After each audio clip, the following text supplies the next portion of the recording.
Meghalaya Chief Minister Conrad K distributed appointment letters to 425 new junior specialists, medical officers and dental surgeons recruited for various healthcare institutions.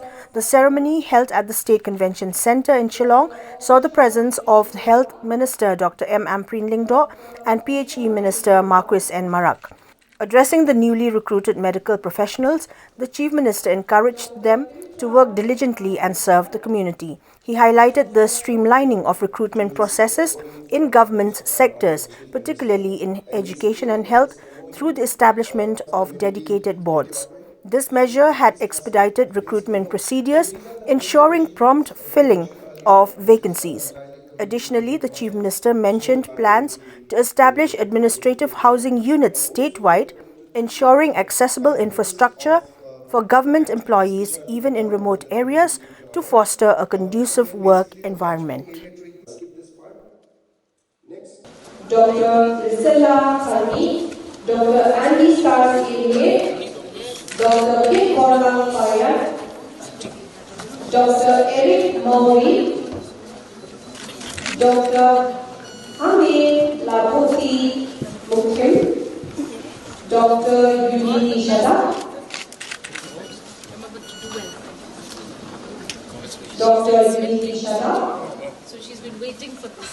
She's already in the Dr. Marcuise Lyngdoh, Dr. Wanmokram Ramse, Dr. Bandalin Kapat, Dr. Ubertilni Suyang, Dr. Monica Lyngdoh, Dr. Rida Shisha Hussain, Dr. You deserve what you're getting today. The way our recruitment process is being conducted by this government, there is complete transparency in terms of how we select our doctors or different officials at different levels. And you are here because you are capable. You are here because you are among the best. And you have done well in the exam. And for us as a government, the only thing that we have facilitated in the entire process is to be able to make the process faster. We had a big problem in recruitment. We still have. We segregated the different processes. We opened up recruitment boards for education and for health. And that was the only decision that actually was our work, where we have ensured that process moved very fast. Before your exams and your selection was done, it would take anything from 2 to 3 years to sometimes even 5 years before we could recruit doctors. There are some recruitment processes which have been in the pipeline for 6-7 years in different departments. And therefore the need to have a recruitment board was very, very urgent. And we took that political decision in order to ensure that this kind of recruitment can happen quickly. And I thank the officials, our Principal Secretary, our Commissioner Secretary and others who had worked tirelessly to make this happen, and because of that, you all are here today. In a record time, I should say, we have been able to recruit so many doctors and fill up almost all the vacancies that are there. And this, in fact, is part of our entire process of working towards transforming the health sector. Health plays a very, very important role, and it had not got the kind of importance that it deserved in the many past years.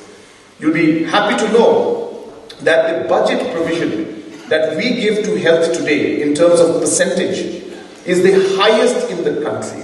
We are giving 8% of our budget to health, and that is, as I said, #1 in the country, and this has gone up more than double. When we started off, it was less than 5%, around 4-point-something%, and today over 8% of our budget we spend on health and the other related activities because of the fact that we give importance to health in our system. And therefore, recruitment of doctors is one part, but you will see the kind of transformation that is happening internally in the department, and many, many changes will happen. It's not easy. It's not easy to, wake up a system that is sleeping for a long time. I should say, I'm not trying to say anything negative against anybody, but it's not easy. So you get the system moving, and once the motion and the inertia is there, then we can come up to our top speed.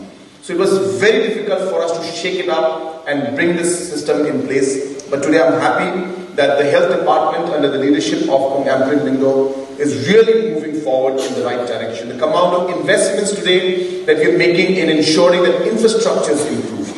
You'll be happy to note that we are going to start off, and this of course is for everybody. It's in the concept stage, and we should be able to implement it by next financial year.